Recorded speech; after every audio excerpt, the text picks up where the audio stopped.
Thank you everyone for joining us today. I think we had a sellout event today, so we know that this is a subject that is close to a lot of people's hearts at the moment, and everyone's looking to get on the front foot. We hope we can send you all away with some great ideas and mindsets that are going to help you build a roadmap through the next 12 months. I'm Erin Sweeney. I'm the Western Australia Manager for MEC Mining. MEC is a full-service mine engineering and advisory firm, and we have headquarters in both Brisbane and in Perth in Western Australia.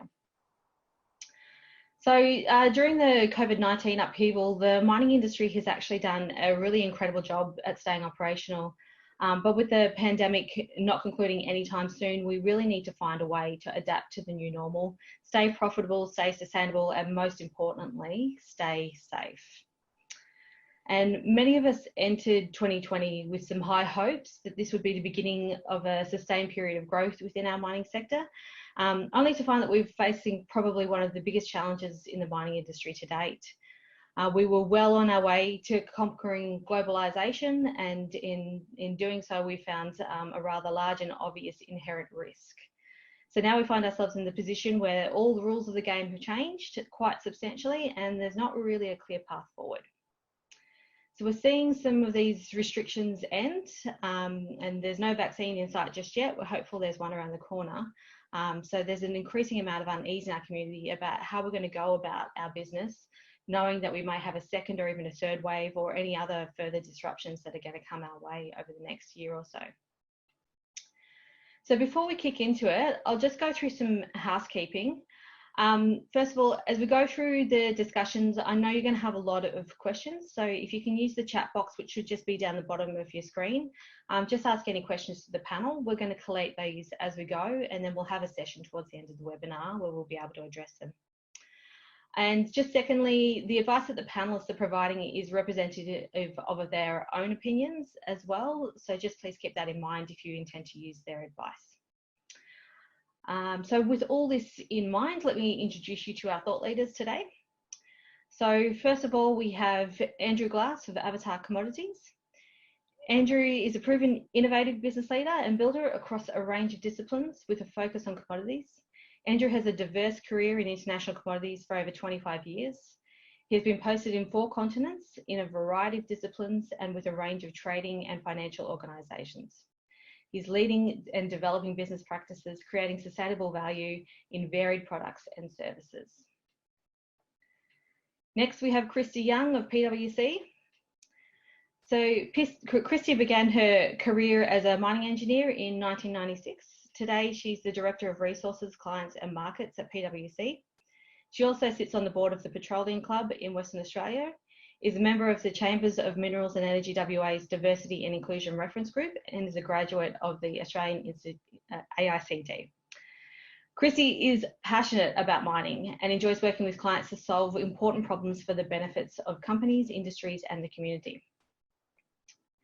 And finally, we have Rod Bonner, who's a Principal Advisor at MEC.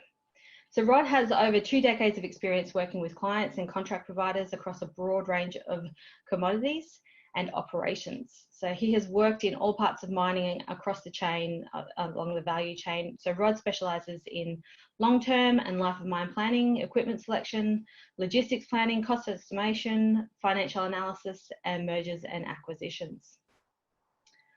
So to get us started, we just want to set the scene on what is currently happening in the markets today. So there's a fair bit of volatility out there, particularly in the iron ore markets.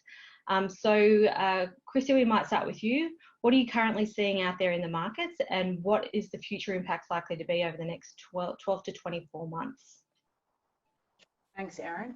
As you mentioned before, the mining industry has been doing surprisingly well, as opposed to say the oil and gas industry, which is struggling big time.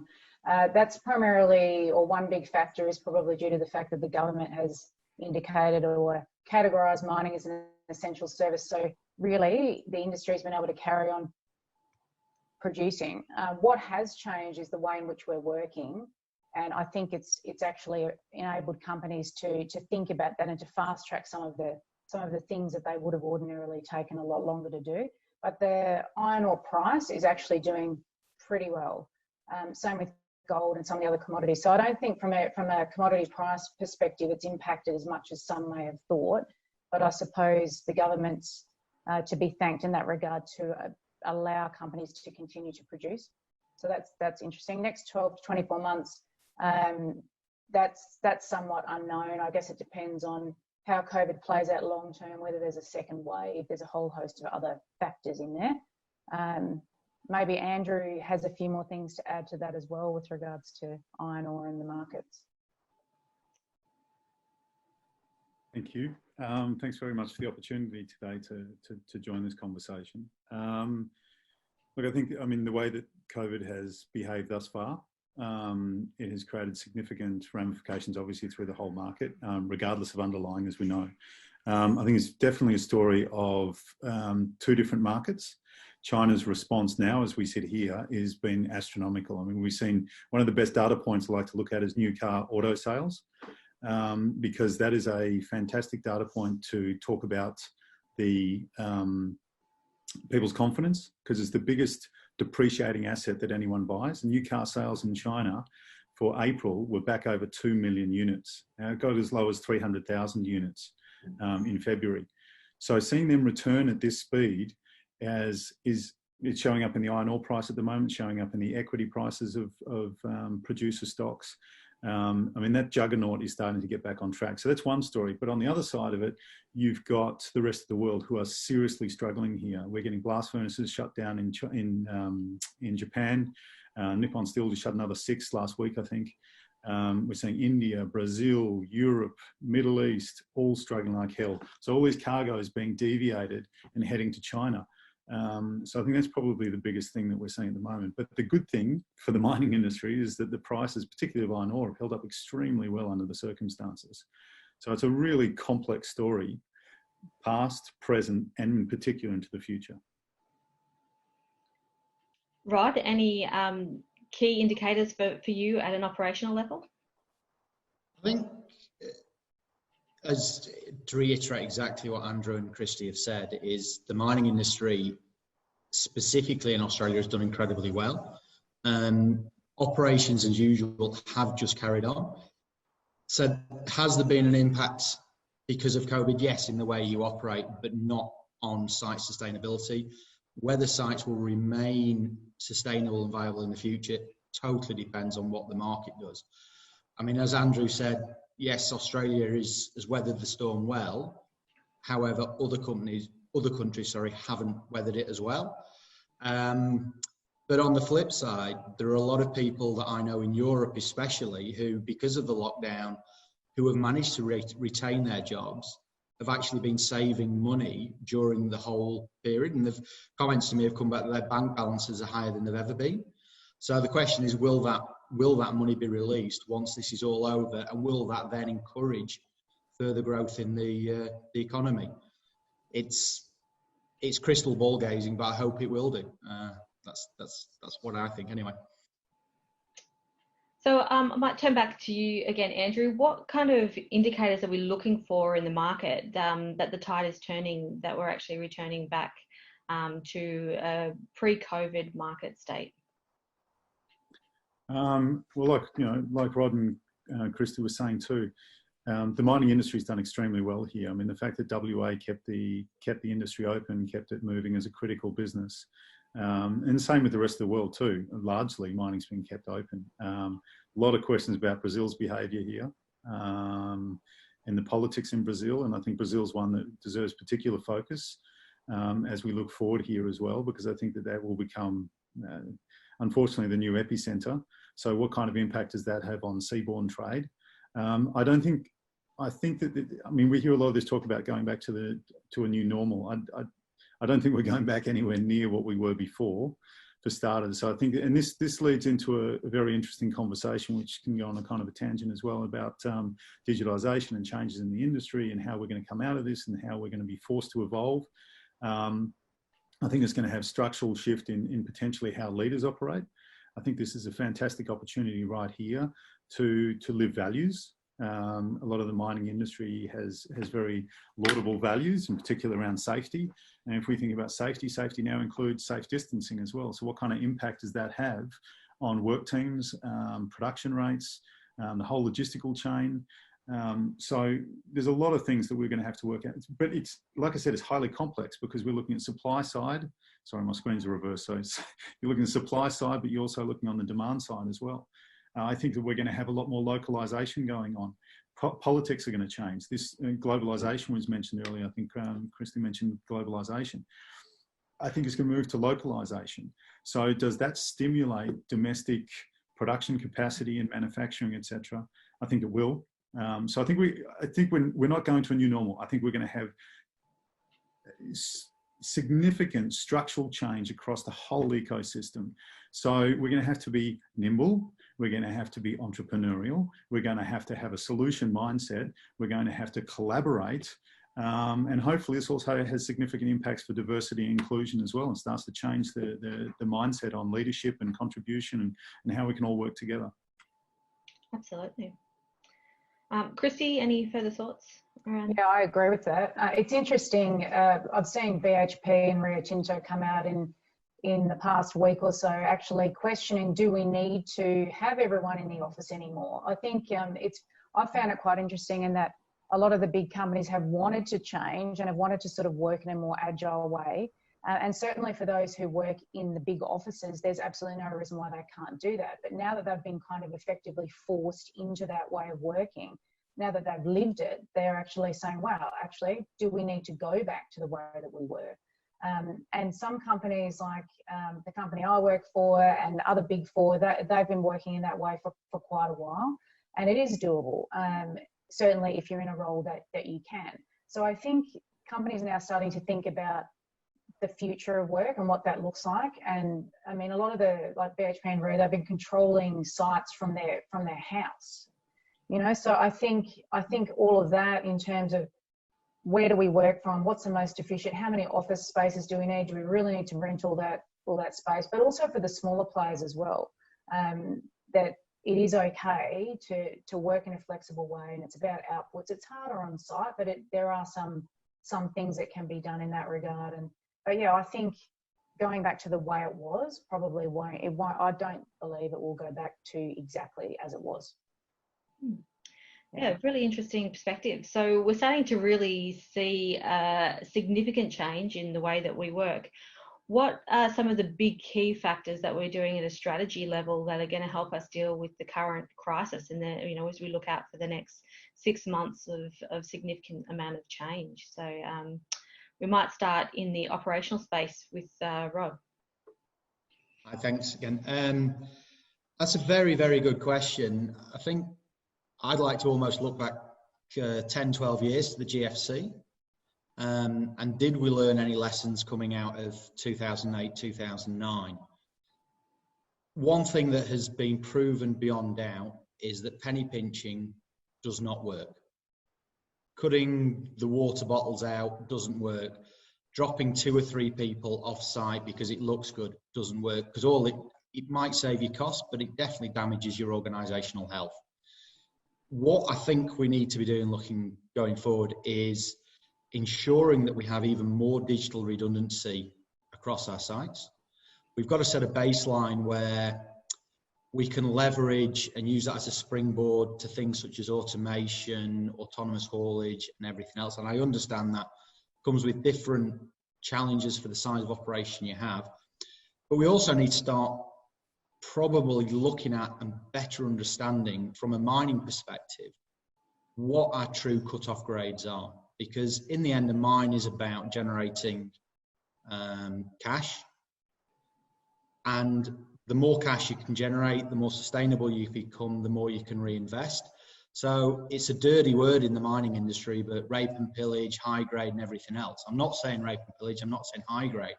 I'm saying strategically look for which areas of your pit add the greatest value at this point in time. To the extent where you can defer lower grade to the end of the life of mine. And also, I think we always need a plan B, C, and D, so that when something like this occurs, you can quickly jump in and you can turn it on and off. Some operations I know have been caught because they didn't have that. Some operations that I'm aware of weren't cut at all. They went, right, we've got a sub 100% plan, it's running at 80%. We activate that now, and they have literally just carried on as normal. It's all about advanced planning and having a robust, flexible mine plan. Excellent.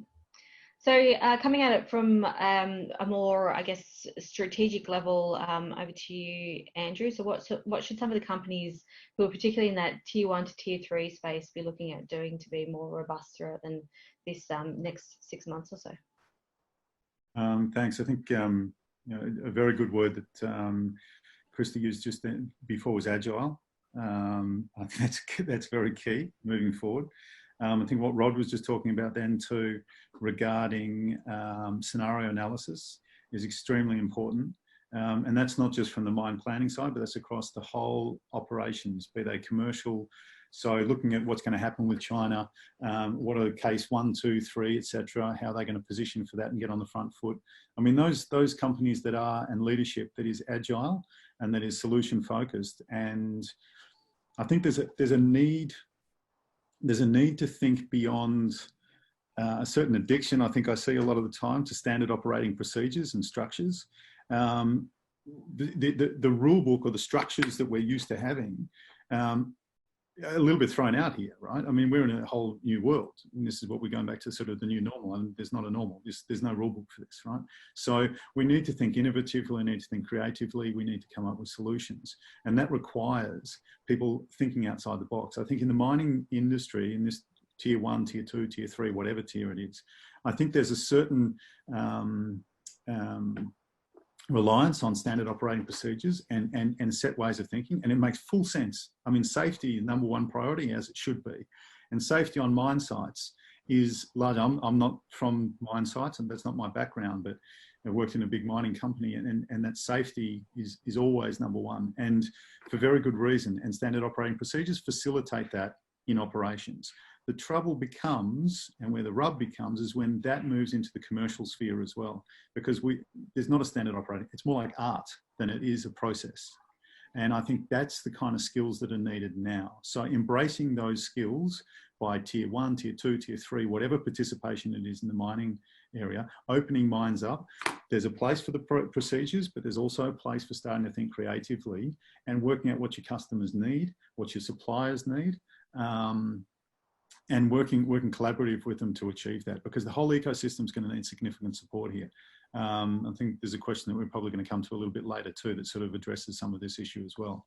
But yeah, it's that innovative. And if leaders in the industry right now don't necessarily have that on their staff, then look externally and bring people in that are able to help you with those issues. Thanks, Andrew. It's really insightful.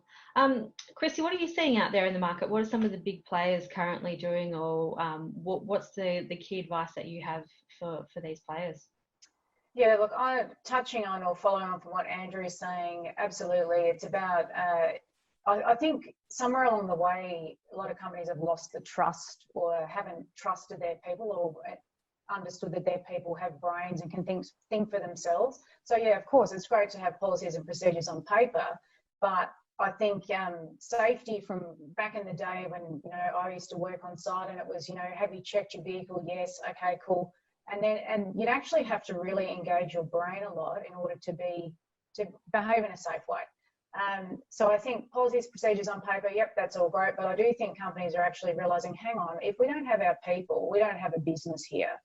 And individuals really stepping up in this market, still going to site, still working hard. And I think companies are realizing that more than ever before. I think when the GFC was around, people did freak out a bit. I mean, the way that Rio, BHP, a lot of companies operate is, okay, our profits have gone down. How can we cut costs? Right, let's cut a bunch of people. Whereas now in this situation, they've not done that. They've actually thought about it and thought, right, how can we take care of our people? We actually need more people in order to the social distancing side on site. And I think the penny has dropped in some regards as to if we treat our people well, if we invest in our culture, our leadership, and actually treat people with respect and understanding that without them we can't produce anything. I think that is something that's coming through even more than it did before.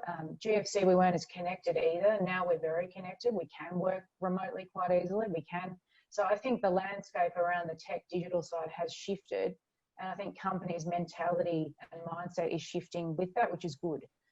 Because if we want to have an industry that's attractive for individuals and bright minds to work in, we have to be up there. We can't be back as we used to be. So yeah, so that's a real shift and a change that I've seen, companies investing more time into that. Also knowing that individuals are better off adding the way they add more value to an organisation is automate all the crappy stuff that people don't want to do, like the driving of the trucks. You know, a robot can do that if you can get it right. So it can retain those individuals, upskill them, train them, and educate them on how to add more value into the business. So that's a big change that I've seen and think will continue. Excellent. Yeah. I want to drill down just a little bit deeper into this idea of supply chain resilience that we've just touched on. So, Andrew, at a strategy level, what are the mindset changes that organisations need to be taking to adapting themselves to a better supply chain management? Thanks. So from a supply chain management, I think there's a real need to be able to engage customers a lot more. I find that I see a lot of transactional kind of behaviour, if you will. And I think this comes down to sort of kind of rooted somewhere in that standard operating procedures issue as well. And when it's transactional, you're not really driving to find a solution. I think right now, particularly the big players in the value chain and the ecosystem, regardless of whether it be base metals, bulks, whatever it might be, I think there's a certain moral obligation that's on those businesses, and I think we touched on this a little bit earlier. There's a moral obligation on them to help those others in the value chain that are smaller, the SMEs, etc. They rely on for supplies, but also their customers as well. And that involves a significant engagement with using these in ratio, as they say, to listen to what your customers need, listen to their business, listen to their problems, and try and work out constructive solutions. I think there's going to be significant. Sorry. I think there's going to be significant issues with being able to manage those relationships when it comes to credit. So, for example, should be extending credit to the significant organisations that are going to be critical to your future as well, and the same with the customer side. Rod, at an operational level, what can we be doing about our supply chain management to make sure that we've got all the right assets burning away as they should be? I think the key to this is we probably need to do a review of what the critical components in the supply chain are for the mining operations. Because of globalisation, for example, most sites used to carry a transmission for a dump truck on site. That has now moved to being held in Singapore. A lot of that was accountancy and keeping the cash off the books, etc. I think we're going to have to do a considerable review on what is our critical supplies, and we're going to have to start keeping them, if not back on site, at least secured in a warehouse somewhere in Perth so it's quickly mobilised. And I also think we need to start looking at, and any accountants in the room will hate me for saying this, but I think we need to increase stockpiles on the crusher ROMs, I think stockpiles on the product ROMs, because they allow you to react more quickly or more smoothly to challenges like this. If you're crushing 10,000 tonnes a day and you've got a 1 million tonne stockpile, as say Rio have, it's a lot easier for them to cope with a disruption like this than if you're crushing 1,000 tonnes a day and you've got a 2,000 tonne stockpile because you can't afford it. It will help get you through these challenges and minimise the later knock-ons that you might face. Excellent. Christy, anything else that you're seeing out there around supply chain management? Yeah, look, I was just going to say that that's extremely interesting because I think for quite a while now, companies have been driven to that point around, and best practice was seen as exactly as you just said, Rod, that you can get the thing when you want it. So don't buy it right now, don't have it on the shelf, but when you want it, it's in train so you can actually get it when you need it, or, it might be maintenance You might have sensors on you might say, right, I'm going to need to replace my widget at this date, and it'll pitch up, you'll get it when you need it. But I think in terms of keeping it real, and I don't think anyone ever thought that this would happen, but in reality, it's highly likely, as all the professionals are saying out there in medical land, that this sort of thing will happen again. So it's likely a case of optimizing the supply chain and looking at what are your critical things. If we don't have something for the crusher, as an example, that will actually not enable us to carry on production, well, maybe we should have one of them sitting in the store. So there's probably a review that needs to be done depending on the type of operation you run. Obviously, a gold operation is completely different to iron ore, is completely different too. They're all different. But in terms of what your critical items are, yes, absolutely. And also, as Andrew said, taking care of your suppliers, that has been something that really has stood out throughout this crisis as well, that companies now realise more than ever that without these critical items that, you know, you may run into trouble. I know when the crisis hit quite early, and I was chatting to the COO of Fortescue, and he was saying, I know where we can still get what we need. Well, that's great, that's awesome, but what happens if that supply is chopped off? So yeah, I think some reviews will absolutely need to be done in that area, in the supply chain area, for sure. And how important is diversification of that supply chain going to be as we sort of move into this more volatile future? It will be really important, and also with diversification also on your customer base. I think that Australia's had it quite easy. I don't know if anyone's really thought, I'm sure companies have, but I would say from a strategic perspective around, I think China, they receive 85% of their iron ore comes from Australia. So it's been a pretty easy run for Aussie companies. I think there was an article in the Fin Review yesterday talking about, you know, will China delve into the space of cutting or saying we don't want your iron ore? People don't think that's going to happen. Who knows? But they've done it with beef. They've done it with grain recently. They probably won't do it with iron ore because they need Australia, and considering what Andrew was saying about car manufacturing being right up there, they need our product. However, long term going forward, companies probably do need to think about where can we send our material, or should we be diversifying our customer base so we're not so reliant on one country rather. Also coming the other way, exactly that. And I think the governments here will probably look at, should we be producing more of our own product in Australia? Because as we all know, over time, even clothing, everything, barely anything's produced here. Also, when the COVID pandemic hit, we realised that we didn't have enough essential masks and goggles. And actually, PwC, one big medical company, national, called us to say, can you help us? Can you tap into the mining side of things and see if they have spare supplies?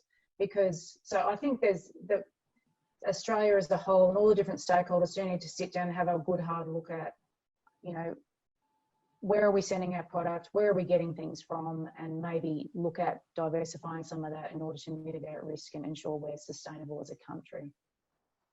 Absolutely.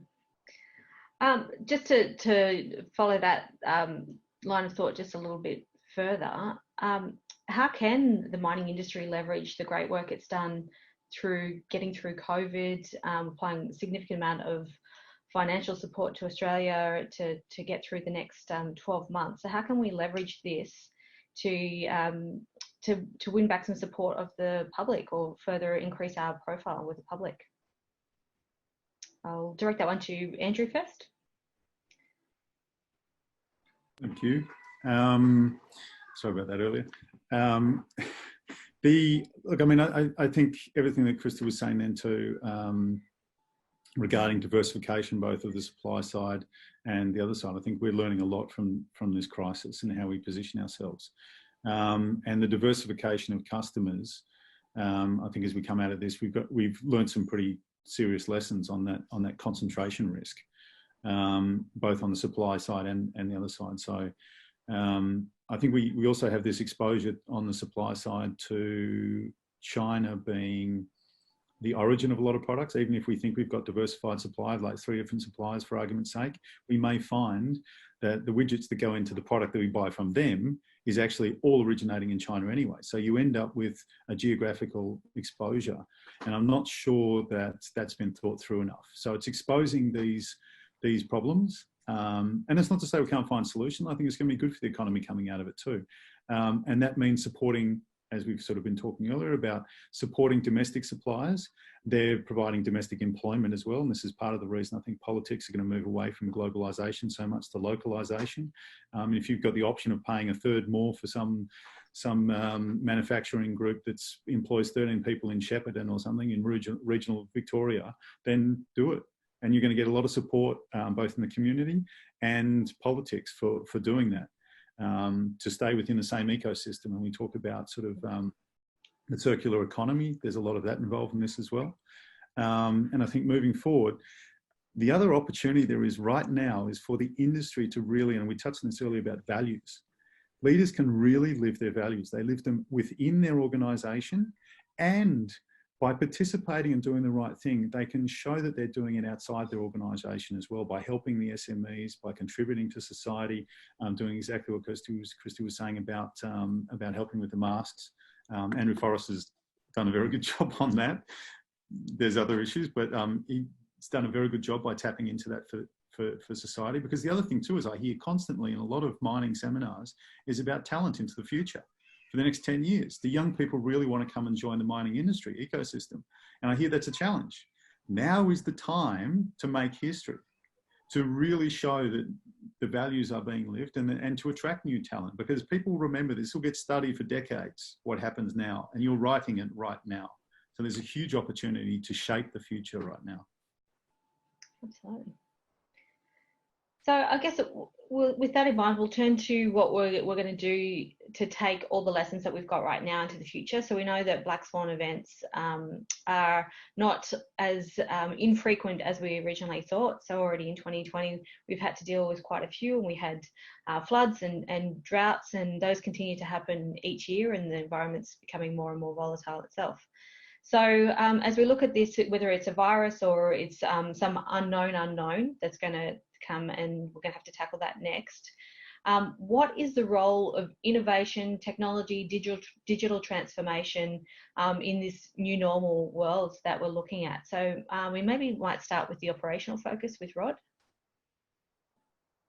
Yeah, I think what has been proved, and Christy touched on this earlier, is the companies have wanted to change with the working remotely, but there's been a trust perspective from the companies and a pushback from the employees saying, well, I'm not set up for it from home.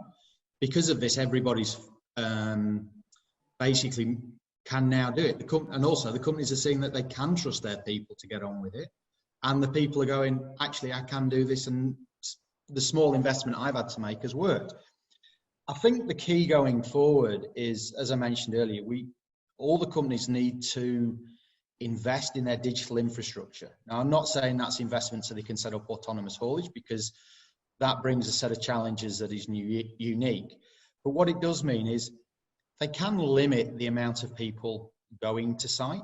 The cost of keeping anyone on site is huge. Just one night on site, $100 to $150 when you actually add up the cost. If you can reduce that by 20% without even reducing your people, you can be just as efficient. And I think you need to, again, look strategically at, yes, if you do want to adopt autonomous haulage, well, you need to actually design your mine for autonomous haulage. You can't retrofit autonomous haulage around your mine.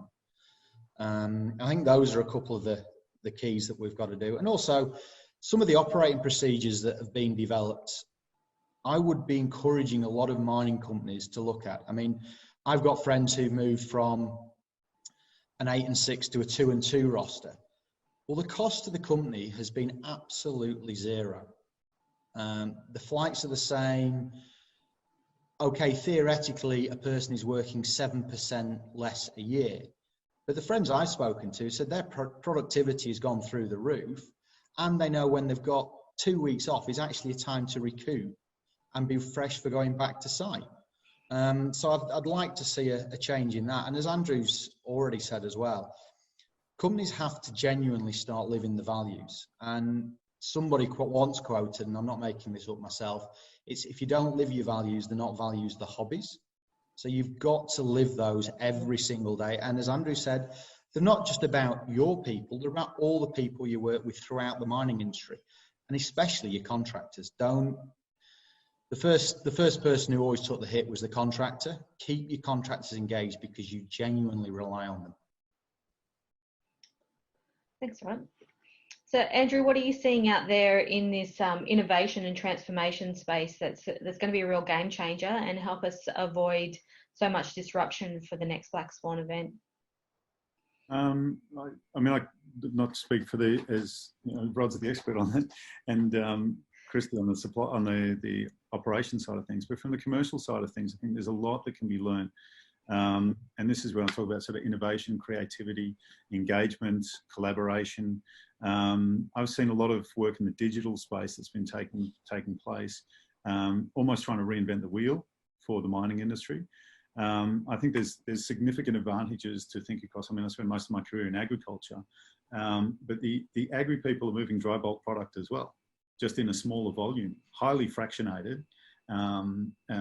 So the logistics are very challenging as well, but in a different kind of way. So collaboration across industry too, and again, opening up and asking and listening how people solve problems in different industries can create significant advantage. And I think that's particularly evident if we look in the digitalisation space, that kind of open mindset to think about how we can change. I mean, we're starting to see the majors transact. I think Rio just did a transaction with BAU.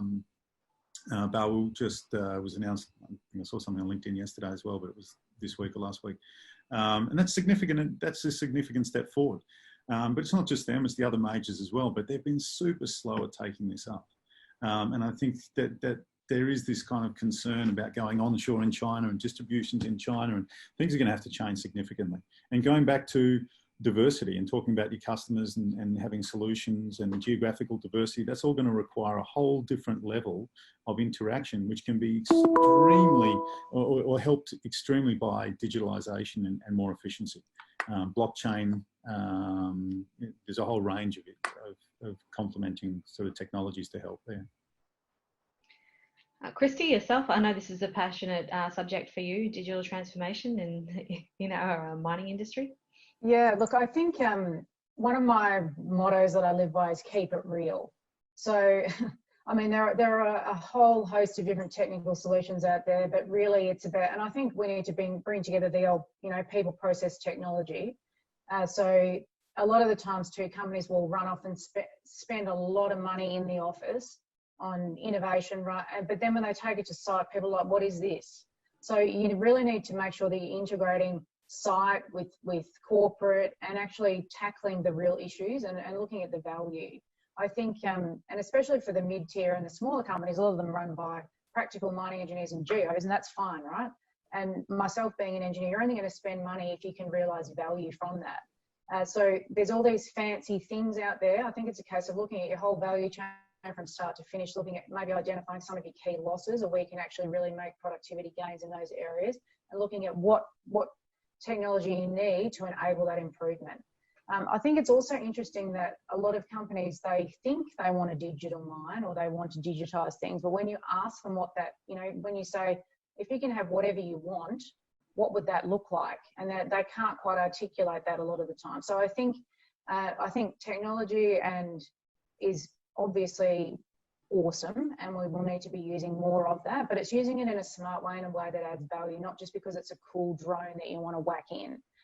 So that's my sort of view on it, keeping it real, looking at where the value can be gained, making sure that you're engaging the workforce in the right way so you do have buy-in with there's a lot of fancy words as well, around change management and all that aside, it's really around, is this improving my overall organisation? Are my people safe? Are my people happy? And are my outcomes good? And I think it's looking at it holistically, in my opinion. Okay. So as we look to the future, there's probably going to be a lot of M&A activities coming up. So Andrew, have you got any crystal ball outlooks for M&A activity in the mining industry? I think the whole ecosystem is going to see significant shifts. I mean, if we think about blast furnace operators around the world, we sort of started the conversation about that. I think that there's going to be, initially, we're going to see a lot of them go through a lot of pain. But then coming out the other side, I think there's going to be significant pushback on China. And I think we're going to get that localization thing as well. And blast furnaces, for example, in Europe that have been under the pressure for environmental concerns, and rightly so.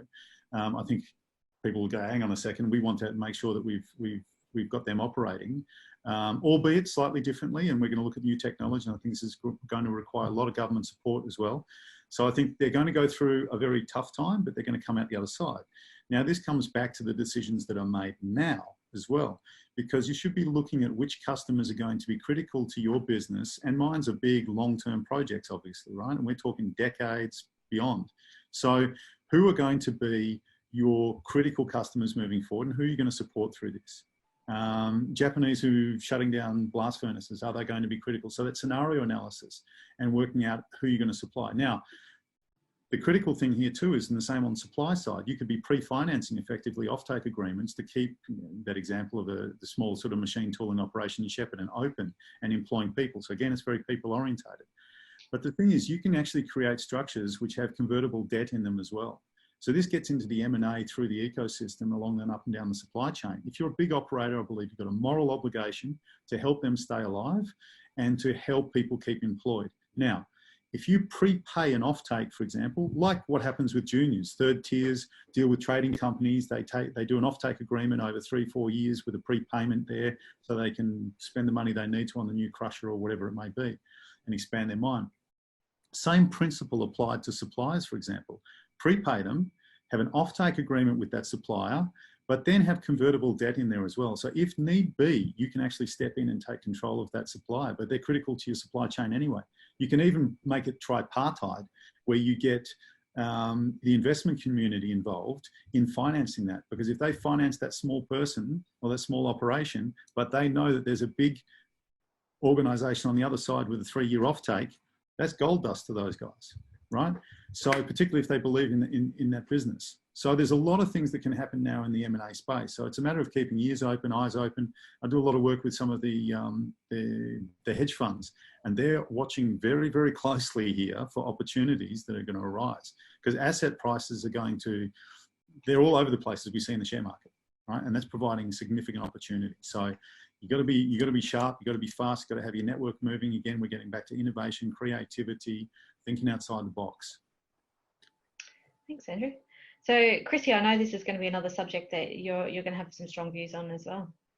Yeah, I think with M&A, it really depends on company strategy as well. I mean, we've seen a lot of companies divesting their thermal coal assets, and that then ties into the ESG side as well. But I think, I mean, I was chatting to the CEO of a mining company, quite a large one, a couple of years ago, and he said to me, if you ran the company, what would you buy? And I said, well, it really depends on your strategy. I said, you can buy whatever you want. But it depends on what you want to be as a company, where you want to play, you know, the strength of the commodities that you have experience in or want to. And I know, like the likes of Fortescue, they've been looking all around the globe at different commodities. So I think with M&A, it really depends on the bigger companies. Do they want to divest things? Smaller, a lot of companies, you know, they don't want to operate. They only want to get it to a point and then sell it. You know, so it really depends on what companies want to do, I think. Services, there could be some opportunities in the services side, like some M&A in that area as well. We've seen, you know, Parenti consolidate and buy a number of different groups. So, yeah, I mean, I think oil and gas, there'll probably be a bit more M&A in that, where some companies are really struggling and have no cash and can't carry on. So maybe in that sector, there might be a bit more. I mean, yeah, it's hard to say. I do know that a lot of PE companies are looking for projects to buy. And a lot of companies now aren't being listed. So that's happening more and more, that they're being run as private companies, not only making it to the stock exchange, to the stock market. So yeah, it'll be interesting to see how that all plays out. But I think we're still in stabilisation phase with COVID as well. So yeah, we shall see. Excellent. So the key is make sure you stick to your corporate strategy when looking for those M&A opportunities. Don't just rush out and buy something because it looks like a good deal. Due diligence, both financial and on the technical side. Yeah. Rod, when we're having a look at our operational sites and we have this sort of cost focus in mind to make ourselves either a good acquisition or just a high operating site during this time, what would you actually do to review an operation with the end goal of sort of increasing that inventory and minimizing costs in the operations?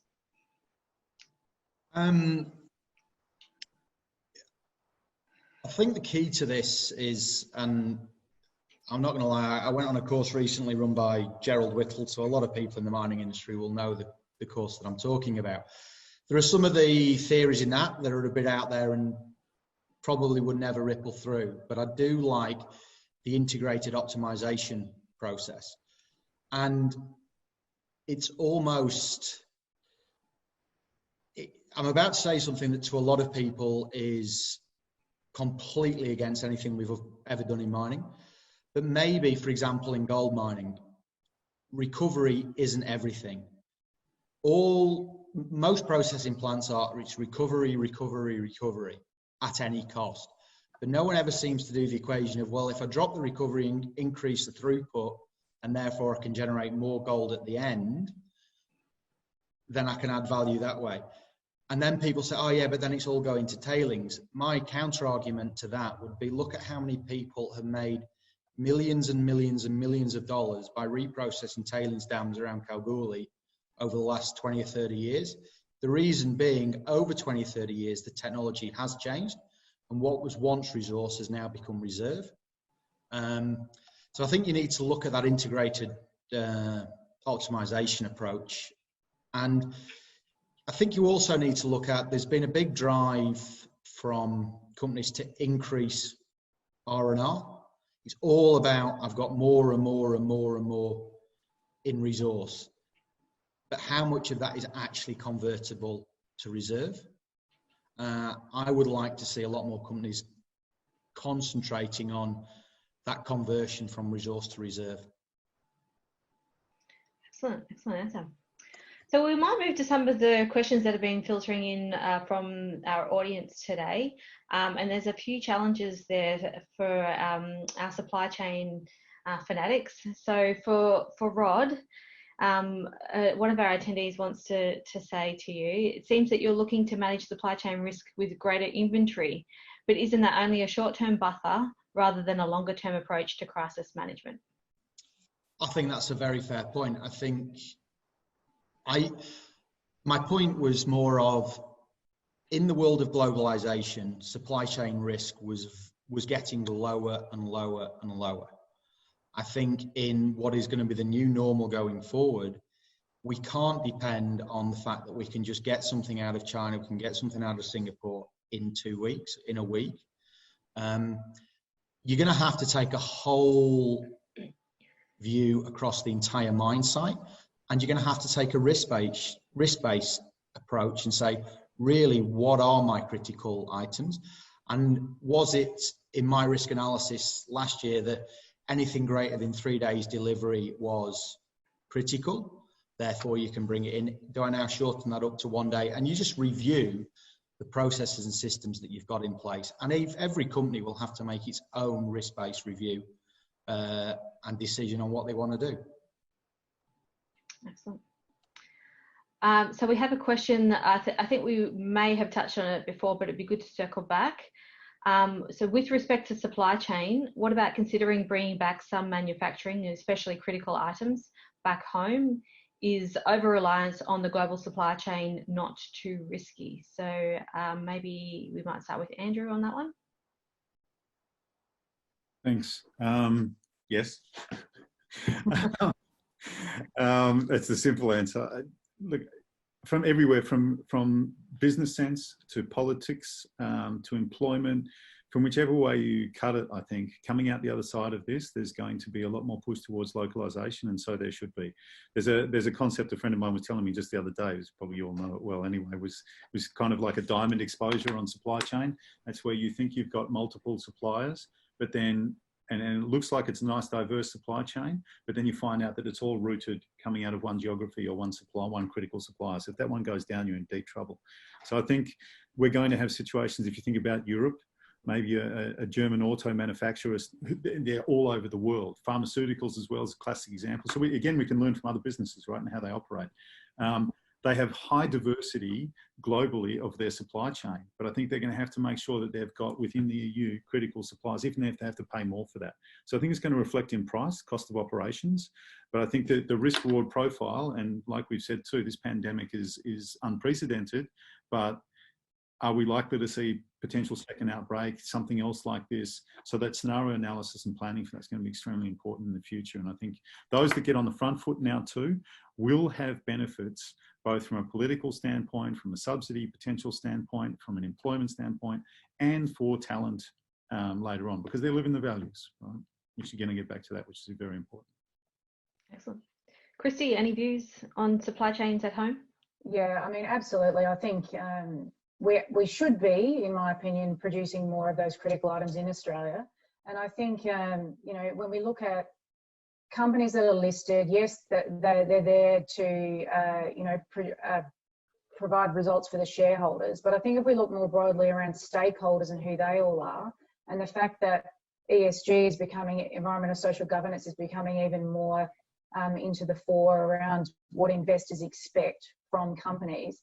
And the social side, it's like, are we providing jobs? I mean, you think about when a company goes and sets up in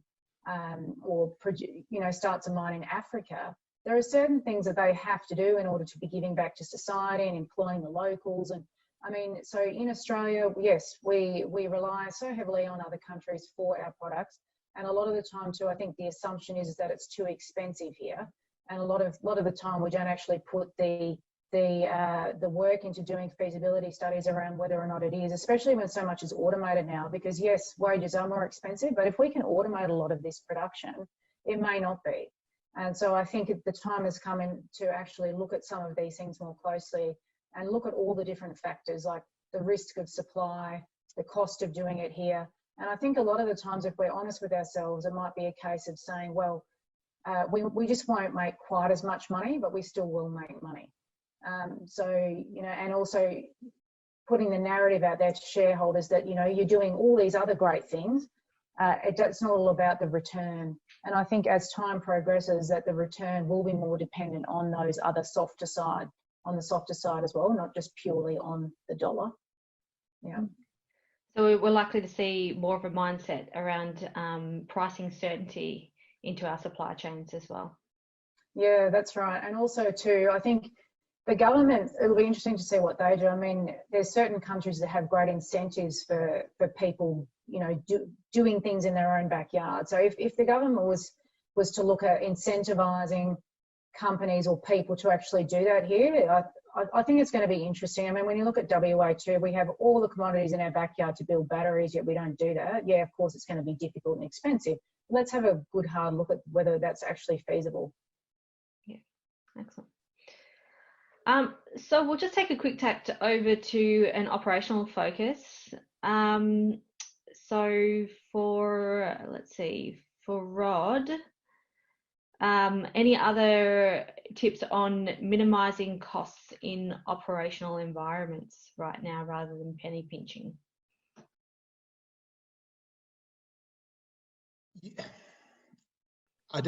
You're not going to make, to put it bluntly, you're not suddenly going to make a massive difference to your bottom line in 2 weeks. You might get the odd short-term gain, but it's not going to be sustainable, and all it's going to do is disrupt your operation going forward. I think the key is you've got to really build towards that operational excellence. And I think also as well, when there are certain costs that companies have incurred through COVID, and I think you've got to be on top of those as soon as COVID or normal returns. And an example I would use after speaking to people is, from what I've been told, the number of higher LVs on site has never been higher on all the mine sites across Australia. And that sort of thing has a tendency to stay, because once it's there, it never leaves. You are going to have to be pretty brutal, and you're going to have to get those non-essential LVs that are hired off-site as quickly as possible. Otherwise, they will continue to eat into your budget and aren't actually necessary. They're a nice to have, not a must have, if that makes sense at that point. Okay, thanks. So for Andrew, this question's come in. How do you think this will change the way in which mining companies engage contractors? Are you expecting to see different contractual clauses, longer term partnerships based on contracts? Thanks. I think there's going to be a little bit of a change. I think leaders and the mining companies, I think, need to start thinking a little bit differently and outside of the box. And I think they're not necessary. I mean, the innovation's on the wall in most of the values that are there. I think they're going to have to think a little bit more creatively, and contractors, and I'm talking from the commercial perspective, right, as opposed to at mine site. But I think they are going to need different skill sets moving forward. And so therefore I would like to think that when they do start to change the contracts maybe a little bit, there's a little bit more latitude in them. It's got to be more artistic in a way, to think about solution-based with the customers as well. And I think the other thing too is that you're going to need potentially outside help to be working for solutions with customers, because a lot of people I find in the commercial space in the mining industry don't necessarily have that much of a root in commercial elsewhere. It's not being necessarily best practice for them. They tend to get promoted from within, which is great for keeping talent in your organisation. But I do think you need to externally bring in different kind of DNA. So I think that there is either employment, bringing people in from outside that are different, and we talked about diversity and inclusion, but that's diversity of thought too, right? And I think that those. Otherwise, you bring in longer-term contractors who have different kind of experience to help your organisation get up to speed with the new world that we have. Excellent, thanks, Andrew. So we've got a question for, I guess it's for the team in general. So is there any views on Australia trying to move downstream in the resources industry, as in more domestic processing of raw materials, introducing more high-end manufacturing, given we have the raw materials for electric vehicles, for example? So maybe we might start with Christy. I think you've probably got a good vision on the EV market. Yeah, I mean, as I sort of mentioned before, I do feel as though we should have a good hard look at it, and I don't think we really have properly. If the government wants to, get behind jobs, ensure that we've got more materials or more products being produced, yeah, we should have a good hard look at it, is probably what I would say. I mean, ideally, it would be great if we could. Any other comments? I'll extend that out to the rest of the panel. So, Andrew?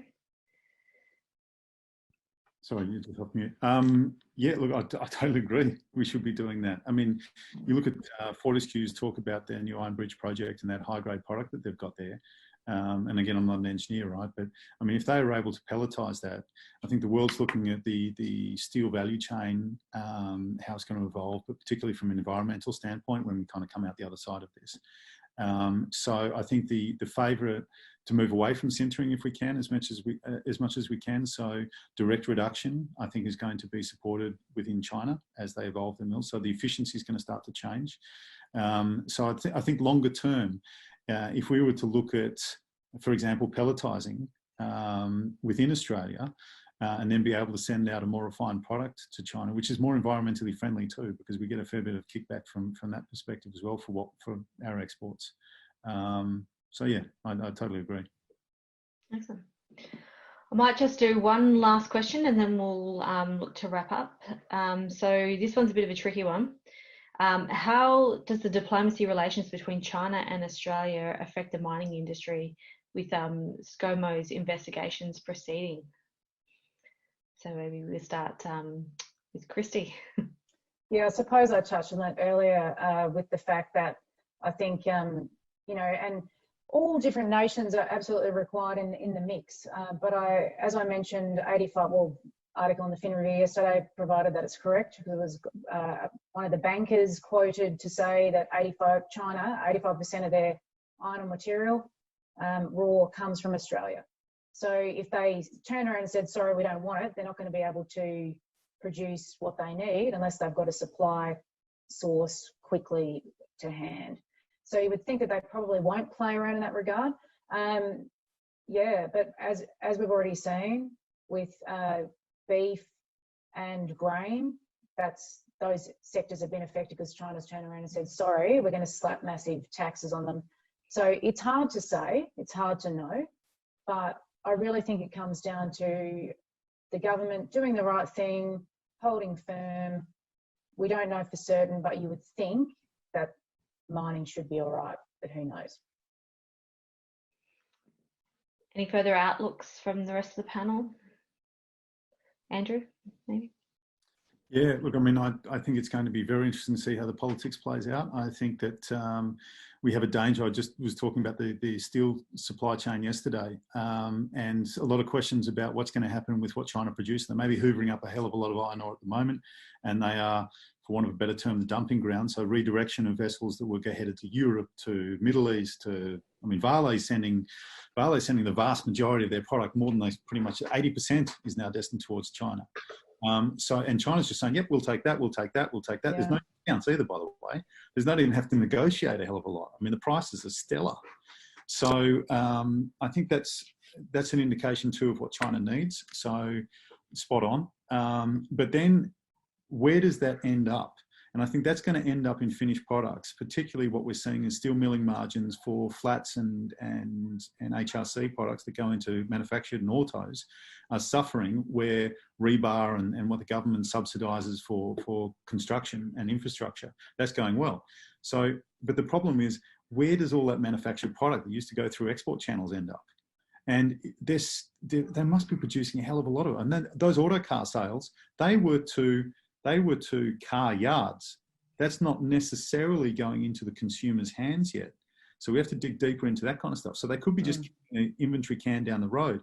But then the question becomes, if they start to try and dump those products onto international markets, and with the backlash from the COVID, from the politics we're seeing at the moment, I can see a situation where there's significant tariffs start getting slapped on Chinese exports. So we've got a long way to go in this discussion, and it could end up being a tit for tat. But right now, what China's doing is straight out of their standard playbook. I mean, we've seen in agriculture over decades.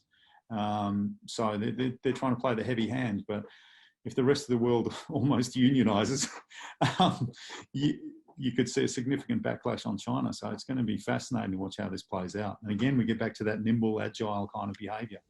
Also then, if the companies that actually need the product from China, so it's interesting, isn't it? So we send the iron ore there, they make the steel, we need the steel. What if they say, sorry, you can't have the steel because, so I think there's a lot of pieces to the puzzle. Excellent. All right. Well, I think we're just tipping over the hour, so we might just wrap up. If I can just get some key takeaways you want the audience to go home with from this. So we'll start with Christy. Yeah, sure. I would say mining industry is essential, very important. Don't underestimate the impact that the industry has. Make sure that you're looking at efficiencies within your own operation, but also taking care of your staff and really looking at your culture. But the mining industry is awesome and will continue to be. Excellent, thanks for that. Rod, what are your key takeaways?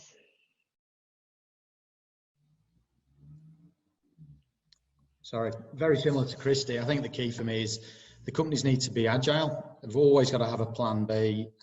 It's not the time for penny pinching, and your organisational health and employee engagement is absolutely critical at the minute, and you're going to have to maintain that for the next couple of years to see us through this.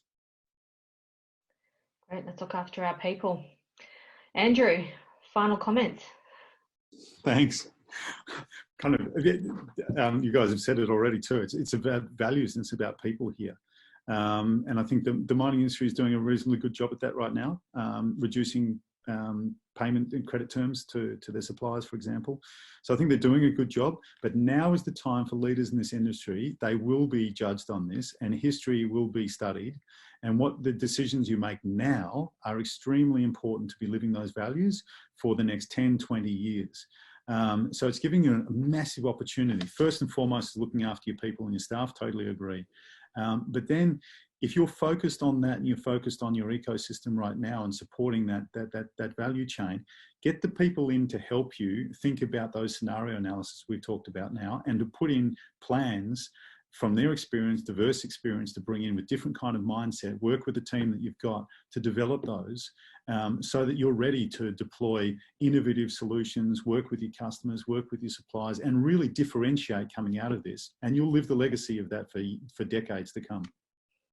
Fantastic. So we're looking after our supply chains. We're changing our mindsets and to live and walk the talk on values, making sure that where we're managing our costs, it's not in the penny pinching approach. We're looking at operational excellence as a cost win, as opposed to penny pinching and cost loss. So thank you very much to everyone for joining us today. I hope for our audience there was a few key insights for you in there. And if you have any further questions, please hit us up on LinkedIn or via the email information we've provided. And we will be posting this webinar onto our webpage and sending out a link very soon. Thanks, everyone. Thanks. Have a good day. Thanks a lot. Have a good day. Keep safe.